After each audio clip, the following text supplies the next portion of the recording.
This video may be a little bit long, but if you like, you can press the 2x and make it go a little bit faster. But I really urge people to sit and listen to the whole thing. Okay. So I had to write what I wanted to say down because I didn't want to be pausing too much and stumbling. So I'm going to be reading a little bit. One thing that really bothers me is when people speak on God and the Bible with no real knowledge or understanding. And this goes for both believers and non-believers. I think that believers bother me most because they often claim to have knowledge and awareness of the Bible, and then they hold themselves to like a higher standard, or they hold themselves above other believers and non-believers, but they still lack a critical understanding. And I think the most important thing to know about the Bible is that it's not about God.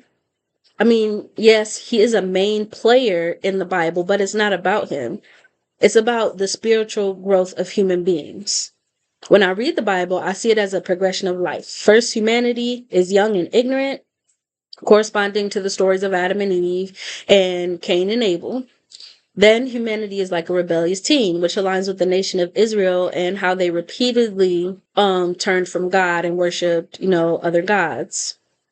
Then, when humanity has reached maturity, Jesus is sent to consolidate all the laws and serve as an example of what spiritual maturity looks like. Thus, many of us are still young and ignorant, others are still rebellious teens, and very, very few have reached spiritual maturity or even knows what that looks like.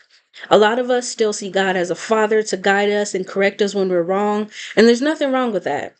But just as a child eventually grows up and learns to make their own decisions and find their own way, we should learn to make our own decisions and follow our own moral code based on the earlier lessons from God and goodness and righteousness. Now, I've read a book called The Art of Loving by Eric Fromm, and in it he says that after we grow from seeing God as a father, we should see him as a symbol of his principles, truth, justice, and love. And this is exactly what Jesus represented as he lived on earth. But instead of modeling ourselves after him, many have devolved into worshiping him as an idol, which was not his purpose. Even in his teachings, Jesus sought to give us wisdom to live by so that we can judge and find our way righteously on our own. And yet we still depend on God and Jesus to tell us everything. I have fought this for a while, but this is my calling. My calling is to tell people what I know, what I have learned that has helped me in my spiritual growth and getting closer to God, source, universe, whatever you want to call it. Because the truth is, it's all the same thing with different names. So while the Bible can be considered the foundation, I don't think it's the end all be all of knowledge. Yes, we live in the age of information, and there's a vast amount of it that aligns with the Bible and can aid us on our journey towards spiritual maturity and righteousness. For example, psychology can teach us about the mind, the way humans think, the way they move, the way they behave. Studying dark psychology has taught me a lot about the ways and the whys of wicked people. Not only that, but learning about self. Like, people always tell me that I need to take this tapestry down because it's not of God, but we were made in the image of God.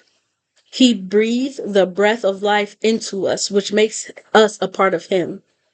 Jesus consolidated all the commandments into two: love God and love your neighbor as God. So if you don't know yourself, an image of God with the breath of life within them, and you don't love yourself, how can you love God? And if you don't even love yourself, how can you love your neighbor? So I personally feel like there's a lot that goes into spiritual growth. And my calling is to teach people what I know. So this is what I'm here trying to do. If you are interested in what I have to say, please follow me because I hope to go live one day and be able to talk about this fluidly. Thank you for listening. God bless and have a great day.